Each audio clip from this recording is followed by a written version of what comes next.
की बलवंडा क्या चाहिए क्या चाहिए क्या चाहिए अरे मोदी तुझसे बैर नहीं अरे मोदी तुझसे बैर नहीं अरे मोदी तुझसे बैर नहीं जिंदाबाद जिंदाबाद जिंदाबाद जिंदाबाद जिंदाबाद जिंदाबाद जिंदाबाद जिंदाबाद जिंदाबाद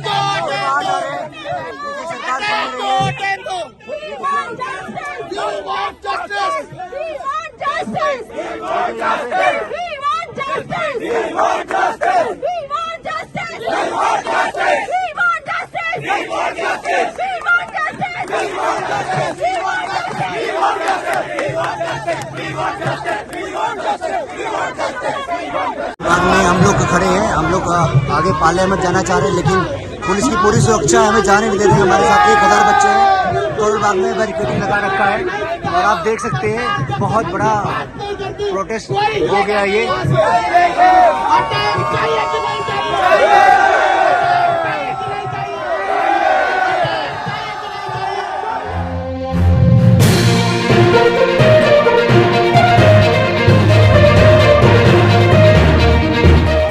कोशिश करेंगे इन्हीं लोग से जो यहाँ पे अभी प्रदर्शन कर रहे थे। मैटर क्या है सर, आप थोड़ा सा बताइएगा डिटेल में। जैसे कोरोना आया था तो उसमें सबका एग्ज़ाम हुआ, लेकिन हम लोग पूरे एबिलिटी से अपना एग्ज़ाम नहीं दे पाए थे, तो इसलिए बहुत सारा state 18 state corona compensatory relaxation दिया है, लेकिन सेंट्रल गवर्नमेंट अभी तक नहीं दिया है। जैसे SSC GD में दिया है, आर्मी में दिया है, लेकिन हम लोग को नहीं दे रहे हैं और इसके लिए काफ़ी दिनों से मांग कर रहे हैं। संसद समिति माननीय सुशील मोदी जी के नेतृत्व में उसने भी सुझाव दिया था, लेकिन वो नहीं मान रहे हैं, तो इसी के लिए दिल्ली में प्रदर्शन हो रहा है। हम लोग यहाँ सांकेतिक रूप से प्रदर्शन कर रहे हैं। हम लोग दिल्ली नहीं जा पाए BPSC एग्ज़ाम के कारण, तो हम लोग यहाँ प्रदर्शन कर रहे हैं। ये UPSC जो लिख रहे हैं यहाँ पे कोविड-19 के कारण जो आपका डिले गया है ना, वो क्या कहेंगे आप? जब कोविड-19 आया था तो उस दौरान हम सारे लोग हैं जो अपने घर चले गए थे, कोई बाहर नहीं रह करके पढ़ नहीं पा रहा था। जो परिस्थिति थी उसमें आप सरवाइव कर रहे थे, बहुत बड़ी बात थी। तो पढ़ाई करना तो बहुत मुश्किल था, किताब नहीं था, तो सबको अवसर मिला प्रधानमंत्री के द्वारा, सबको गरीबों को भोजन मिला, सबको रोजगार में हर जगह मिला, आत्मनिर्भर भारत सब उद्योग को मिला। लेकिन जो UPSC के एस्पिरेंट है, जो देश की इतनी बड़ी परीक्षा होती है, उन लोगों का जो स्पॉइल हो गया, उन लोगों को गवर्नमेंट ने कुछ भी रिलैक्सेशन नहीं दिया, ना एक्स्ट्रा अटैम्प्ट दिया, ना एज दिया। और बैठे बैठे जो बच्चे हम लोगों का ख़त्म हो गया घर में ही बैठे बैठे, अब हम लोग क्या करें? जो हम लोग का एज खत्म हो गया, एक्स्ट्रा अटैम्प्ट हमारे पास अटैम्प्ट नहीं है, तो हम लोग का ये बर्बाद हो गया। इसको लेकर के माननीय सुशील मोदी हैं जो संसदीय समिति बैठाए और इसमें इसको लेकर के पारित किए कि सबको मिलना चाहिए बच्चों को, लेकिन सेंट्रल गवर्नमेंट भी इसमें बहुत ज़्यादा कार्रवाई नहीं कर रही और डिले हो रहा है और ये सत्याग्रह बहुत लंबे समय से हो रहा है और हम लोग हर जगह मिल रहे हैं। छात्र हर जगह हम लोग जा कर के मांग रख रहे हैं, दिल्ली में, पटना में, बहुत नेता से हम लोग मांग किए, मिले हैं।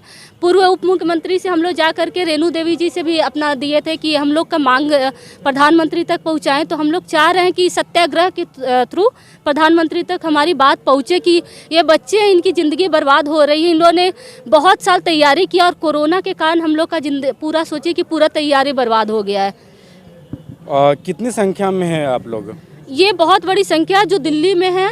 हम लोग और ये कहीं ना कहीं UPSC का जो एग्ज़ाम होता है वो पूरे देश लेवल पे होता है और ये जो एग्ज़ाम है वो कहीं ना कहीं एक देश सेवा है ना। और अभी ये लोग जो एज में छूट मांग रहे हैं ना, एज में छूट मांग रहे हैं और ये लोग जो तैयारी कर रहे थे और इसमें तैयारी करने के लिए तो आपको तो पता है कि जो UPSC का जो एग्ज़ाम होता है वो कितना बहुत ये ग्रेड जॉब बोला जाता है इसको UPSC को। और अगर इतनी मेहनत करने के बावजूद अगर निराशा हाथ लगे तो तो इसमें बहुत बड़ी नाइंसाफ़ी होगी। क्या हमारे पास उस टाइम ऐसी परिस्थितियाँ थी, लोगों के पास जो पलायन कर रहे थे, बच्चे रूम में बंद थे, और उसके बाद उस दौरान क्या हमारे पास परिस्थितियाँ थी कि पढ़ाई करें। उसमें हम पूरे देश में समानता का अधिकार है, हर किसी को जब मिला। तो क्या यूपीएससी के जो बच्चे हैं जिन्होंने तैयारी की, पूरा अपना सब कुछ दे दिया, जब कोविड खत्म हो गया तो हमें पता चला हमारा एज खत्म हो गया या फिर अटेम्प्ट खत्म हो गया, तो हम लोग उसके बाद बैठ गए। और उसके बाद हम लोग सरकार से चाह रहे हैं कि जैसे सबके लिए कुछ ना कुछ रिलैक्सेशन लाए हैं, तो एसएससी जीडी को दिए। हाल ही में आपका कहना है कि जब अटेम्प्ट किसी दूसरे एग्जामिनेशन को मिल सकता है तो हमें क्यों? हाँ, एसएससी जीडी को दिए हैं, वो भी डीओपीटी के अंदर आता है, जिसके अंदर यूपीएससी आता है, तो उसको दिए, तो हम लोग को भी उसी आधार पे मांग रहे हैं। और हम लोग को तो संसदीय समिति का समर्थन भी प्राप्त है, फिर भी वो नहीं दे रहे हैं। कई मंत्रीगण भी हम लोग के साथ हैं, हम लोग के साथ खड़े हैं। उन लोग का कहना है कि मिलना चाहिए, क्योंकि ये मानवीय आधार पर देखिए लिखा जा चुका है, 160 लेटर लिखा जा चुका है की तरफ से पीएमओ को भेजा जा चुका है। लेकिन अभी केंद्र में सरकार है, वो तो कहते हैं कि हम स्टूडेंट को रोजगार देंगे, स्टूडेंट को नौकरी देंगे, लेकिन आप बता रहे हैं कि हम 160 विज्ञापन उनको दे चुके हैं, फिर भी आपका बात नहीं जगह जा करके नेताओं से और बड़े बड़े लोग जो हैं, ताकि प्रधानमंत्री तक हमारी बात पहुँचे, लेटर पहुँचाएं ताकि वहाँ तक पहुँचे, लेकिन अभी तक हमारी बात वहाँ तक नहीं पहुँच रही है। बस 4 लाइन का नोटिफिकेशन निकालना, कोई बड़ा काम नहीं ना। हम लोग जॉब मांग रहे हैं, बस हम लोग जॉब नहीं मांग रहे, हम लोग नहीं कह रहे कि हम लोग को बैठे बिठाए जॉब दीजिए, हम लोग को अवसर दीजिए, हम लोग में अगर होगा क्षमता हम उस परीक्षा को पास करके आएंगे। लेकिन जैसे बाकी क्षेत्र में दिया गया तो हमारे साथ भी देना चाहिए। बहुत स्टेट गवर्नमेंट दे चुकी है ऑलरेडी एज रिलैक्सेशन, बाकी जो कई सारे जो स्टेट्स हैं ऑलरेडी दे चुके हैं। इसमें क्या आपको 18 स्टेट कोरोना के बाद प्रभावित छात्र भी रहे हैं। सिर्फ ये नहीं था कि सभी लोग जब प्रभावित हुए तो छात्र का तो पढ़ाई प्रभावित हुआ ही होगा। घर में तो किताब यूपीएससी के स्टैंडर्ड का नहीं था, स्पेशली जो महिलाएं थी, लड़कियां थी, घर का काम संभाल रही थी, घर में जो बहुत हद तक घर, मेरे भी घर डेथ भी हुआ था उस दौरान। तो उस दौरान की हमारी मानसिक स्थिति ऐसी थी कि हम लोग पढ़ाई करें नहीं थी। लेकिन जब कोविड खत्म हुआ तो हमें पता चला कि हमारे पास कोई एज रिलैक्सेशन नहीं है, कुछ नहीं है। हम आकर के जीरो पे बैठ गए, जो हमारी पूरी तैयारी खत्म हो गई जस्ट बिकॉज कोविड आया। जैसा कि अभी मैम बता रही थी कि हमारा 2 साल जो एग्ज़ाम का जो मेरा तैयारी था, कोविड-19 के कारण 2 साल मेरा व्यर्थ चला गया। अब हम क्या करें? हाँ, अब हम क्या करें? अब तो जो यूपीएससी की तैयारी करते हैं वो लोग उसके अलावा कुछ करते ही नहीं है पढ़ाई के अलावा, तो उनके पास ना रोजगार का अवसर है ना कुछ है। तो उनके पास ऐसी, हम लोग ये तो नहीं कह रहे हैं ना कि हम लोग को रोजगार दे दीजिए, यूपीएससी में हम लोग को आईएएस डायरेक्ट बनाई, हमें बस प्रतियोगी परीक्षा में बैठने का अवसर दीजिए। बस हम लोग को अवसर चाहिए, समानता चाहिए, जैसे सबको मिला। आत्मनिर्भर भारत की तरह सबको उद्योग को दिया गया, गरीबों को दिया गया, अन्य दिया गया, जो पलायन कर रहे थे श्रमिक उनको दिया गया, सब कुछ सबको दिया गया। तो क्या जो बच्चे थे, छात्र थे, उन लोगों को सरकार उन लोग की सुन नहीं रही, उन लोग को भी रिलैक्सेशन देना चाहिए ना। एक्स्ट्रा अटेम्प्ट ही तो हम लोग मांग रहे हैं। जैसा कि अभी देख रहे हैं यहाँ पे इन लोगों का कहना है कि 2020 में और 21 में जो कोरोना आई थी उसमें काफ़ी लोगों को एग्ज़ाम हुआ तो वो एग्ज़ाम कैंसिल करके फिर से दोबारा एग्ज़ाम लिया गया। कई लोगों को छूट मिला है कोरोना के नाम पे, लेकिन यूपीएससी वाले जो स्टूडेंट हैं इन लोगों को नहीं मिला गया। क्या कहेंगे कि अभी आप लोग इतना प्रोटेस्ट कर रहे हैं, अगर सरकार नहीं करती है तो क्या? यहाँ पे तो कुछ नहीं है, ये कह रही थी कि यहाँ तो एक सिंबल है, ठीक है, कि हमने कैंडल मार्च करा, बट दिल्ली क्योंकि हमारा कैपिटल है, देश का कैपिटल, तो वहाँ पे बड़े लेवल पे प्रोटेस्ट चल रहा है और ये एक जेन्युइन डिमांड है।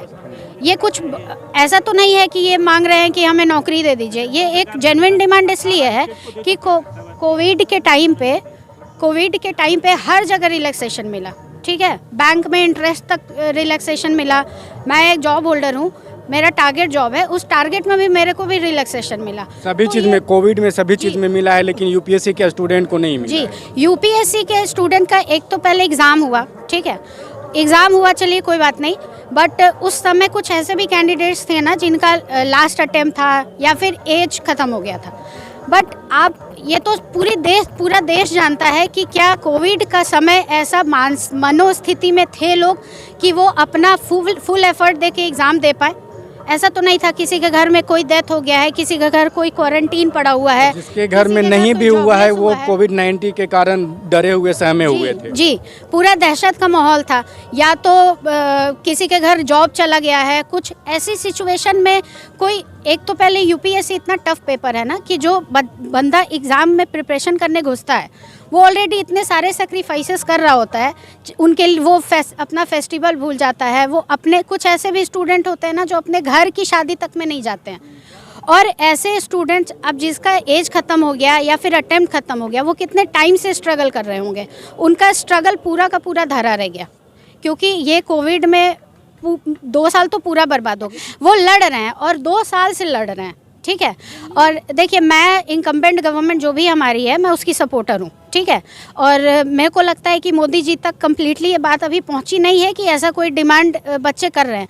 अगर मोदी जी तक पहुँचेगी तो मुझे नहीं, आपने अभी भाई साहब ने बताया कि 160 है, 160 है, पीएमओ तक जाना और पीएम तक जाना अलग अलग बात मैम है। देखिए, अगर आप नेताओं की बात कर रहे हैं तो हर नेता बड़े आप मंत्री की बात की, सांसद की बात की है ना, तो सेंट्रल लेवल का मंत्री की बात की, तो अगर उनके पास आपका लेटर जा रहा है तो कहीं ना कहीं पीएम के पास जा रही होगी, ऐसी बात नहीं है। यहाँ ये मत बताइए। नहीं, एक मिनट देखिए, ये एक डिमांड है जो चल रहा है। ऐसा है कि हो सकता है इंटरनल इस पे सोचा जा रहा होगा, क्योंकि अगर यूपीएससी को मिलता है तो बैंकिंग को भी मिलेगा, एसएससी जीडी को मिला है, उसी बेसिस पे यूपीएससी वाले और स्ट्रांग हुए हैं, ठीक है। तो और यूनियन गवर्नमेंट के जो भी एग्जाम्स हैं उनको भी मिलेगा, तो हो सकता है उस पर डिसीजन हो रहा होगा। बट इसको जल्दी डिसीजन लेने की ज़रूरत है, क्योंकि 2 साल ऑलरेडी हो गया, और करियर में 2 साल का गैप बहुत बड़ी बात होती है, ठीक है। 2 साल में अच्छा खासा करियर आगे बढ़ चुका होता है ना, तो ये चीज़ है। दूसरी चीज़ मैं ये कहूँगी, ठीक है, कि जो स्टूडेंट्स हैं इनका डिमांड जो है वो जेन्युइन है, ठीक है। और इस जेन्युइन डिमांड पे जितना जल्दी हो सके उतना जल्दी डिसीजन जो है वो गवर्नमेंट को देना चाहिए, ठीक। और हमारे साथ एक और भाई ये भी कुछ कहना चाह रहे हैं, क्या कहेंगे? ये जो आप हालात और दृश्य देख रहे हैं, ये 2 साल से चला रहा है। यहाँ पे संख्या 10-20 हो सकते हैं, लेकिन ऐसी संख्या हमारे बिहार में भरे पड़े हैं। और जो आज गवर्नमेंट की बात हो रही है, इसके लिए तमाम नेता और अपोनेंट लीडर जो कि राहुल गांधी, जो कि विपक्ष के नेता नहीं है लेकिन विपक्ष के बड़े नेता हैं, उन्होंने कुछ स्टूडेंट के साथ इसके लिए चर्चा भी किया है और उन्होंने कहा भी है कि मिलना चाहिए। और 160 एमपी हमारे देश के जिन्होंने साइन कर के पीएम के पास भेजा है। लेकिन दुख की बात यह है कि आज हमारे 2 साल हो गए, लेकिन पीएम इस फाइल को देख नहीं पा रहे हैं। फाइल पीएम के पास जाता है और 2 साल में पीएम देख नहीं पा रहे हैं। थोड़ी सी जो सरकार है, जो वर्तमान में सरकार है, विद्यार्थियों के प्रति उनकी संस्कार में संशय पैदा कर रही है। मैं सरकार से ही मांग कर रहा हूँ, जो यूपीएससी की एक्स्ट्रा अटेम्प्ट मांग रहे हैं कोरोना से ग्रसित लोग, उनको मिलना चाहिए। मैं ग्रेजुएशन किया हूँ, मैं भी यूपीएससी की तैयारी कर रहा हूँ। आज उनके साथ हो रहा है, कल किसी और के साथ ऐसा होगा।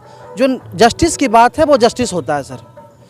बात है जो गवर्नमेंट है, 2 साल से ये ड्रामा चलता आ रहा है। हाँ, कुछ लोगों को दिख रहा होगा कि हाँ 10-15 लोग हैं, नहीं, हमारे भारत में बंद कमरे में कई लोग हैं जो ऐसा सोच रहे हैं, लेकिन बाहर नहीं आ पाते हैं क्योंकि मीडिया वाले तो ये दिखाते नहीं हैं। विद्यार्थियों के बाद मीडिया वालों को दिखता कहाँ है? वो फिल्म में कौन क्या किया, वो कौन किया, बस यही दिखता है। आज सेंट्रल मेन स्ट्रीम मीडिया को तो ये दिखता है। जैसा कि अभी यहाँ पे देख रहे थे आप कि यूपीएससी के छात्र यहाँ पे आंदोलन कर रहे थे, सत्याग्रह कर रहे थे। भाई साहब का कहना है कि इस भारत देश में पहली बार ऐसा हुआ है कि यूपीएससी के छात्र को आंदोलन करना पड़ रहा है। यही बोले थे ना? पहले तो आपके चैनल के माध्यम से हम ये विश्वास जताते हैं कि हमारी बातों को प्रधानमंत्री तक पहुंचाई जाएगी। ये आपने बात की कि यूपीएससी के बच्चे आज तक रोड पे नहीं आए थे, ये बिल्कुल सही है, क्योंकि हमारे देश के इतिहास में आज तक यूपीएससी के बच्चे रोड पे नहीं आए। और यूपीएससी के बच्चे अगर रोड पे आके प्रोटेस्ट कर रहे हैं तो ये हमारे लिए दुर्भाग्य की बात है, ठीक। क्योंकि यूपीएससी जो क्वालिफाइड करते हैं और यूपीएससी क्वालिफाइड करने के बाद वही बच्चे जब अपने पद ग्रहण करते हैं, जैसे आईएएस बने, आईपीएस बने, जो भी अन्य पद होते हैं यूपीएससी लेवल पे, तो जो वो पद लेके आते हैं तो वही एक सिंगल बच्चे एक ज़िला को चलाते हैं। और आज उन्हीं बच्चों के साथ अन्याय हो रही है और आज वही बच्चे अपने खिलाफ, अपने हक के लिए लड़ रहे हैं। तो ये बात हमारी गवर्नमेंट नहीं सुन रही है। ठीक, तो मैं आपके चैनल के माध्यम से और आप हम लोग के बीच आएँ, ठीक है, इसके लिए मैं आपको तहे दिल से धन्यवाद देता हूं। और हमारे जितने भी मीडियागण हैं उन सबसे मैं ये अनुरोध करूंगा कि हमारे बीच आएँ और हमारी बातों को, हमारी मांगों को वो प्रधानमंत्री तक, सेंट्रल गवर्नमेंट तक पहुंचाने का कष्ट करें। अभी लोगों ने कहा कि अगर हम एक तरफ एग्ज़ाम की तैयारी करें या फिर सत्याग्रह करें। देखिए, ये हमें भी समझ में आ रही है, हमारा एग्ज़ाम जून में होने वाला है। ठीक, एक्चुअली देखिए, कोई भी इंसान, कोई भी बच्चे हो, यूपीएससी आप भी जानते हैं कि बहुत हाई लेवल का एग्ज़ाम होता है। इस एग्ज़ाम को करने के लिए कड़ी से कड़ी मेहनत करनी पड़ती है। कई बच्चे अपने घर से दूर रहते हैं, काफ़ी मेहनत के बाद यूपीएससी के एग्ज़ाम में वो क्वालिफाइड कर पाते हैं। कई बच्चे की छूट जाती है। बहुत लोगों की सपना होती है कि हम यूपीएससी क्वालिफाइड करें, बहुत माँ बाप का सपना होता है और हम यही सपना को पूरा करने के लिए घर से दूर जाते हैं। और आपने सवाल किया कि जैसे कि आप प्रोटेक्ट करें या एग्ज़ाम का प्रिपरेशन करें। देखिए, हमारे लिए दोनों ज़रूरी है। ठीक, क्योंकि हमारे लिए अभी सिचुएशन हमारे ऐसा आ चुके हैं कि हम अगर प्रोटेक्ट नहीं करते हैं तो ये बात गवर्नमेंट तक पहुंच नहीं पाएगी, और जब गवर्नमेंट तक पहुंच नहीं पाएगी तो हम एग्ज़ाम में बैठ नहीं सकते हैं। ठीक, और अगर एग्ज़ाम का तैयारी अगर हम प्रोटेक्ट करते हैं और एग्ज़ाम की तैयारी नहीं करते हैं तो फिर से हमारा, अगर गवर्नमेंट एग्ज़ाम के लिए मान जाता है तो फिर हम एग्ज़ाम क्वालिफाइड नहीं कर पाएंगे। तो हम बहुत मेंटली को झेलते हुए, बहुत परेशानी को झेलते हुए इस शरीर से काफ़ी मेहनत कर रहे हैं और रोड पे आके प्रोटेक्ट कर रहे हैं और घर जाके फिर कड़ी मेहनत कर रहे हैं। ठीक, और उसके बाद भी अगर हमारी सेंट्रल गवर्नमेंट बात नहीं मानती है तो ये हमारे यूपीएससी के बच्चों के लिए बहुत दुर्भाग्य की बात होगी। और हमारे साथ साथ हमारे इस देश के, जिस हम देश में रहते हैं, जिस विश्वास के साथ हमने इस चीज़ को चूज किया, यूपीएससी को चूज किया कि यूपीएससी एक ऐसी लेवल की एग्ज़ाम होती है जो दुनिया, वर्ल्ड, मतलब इसको इंडिया की सबसे टॉप लेवल का एग्ज़ाम माना जाता है। जब हम उस लेवल का एग्ज़ाम में सरकार हमारी मदद नहीं कर सकती है तो फिर ये हमारी दुर्भाग्य की बात है।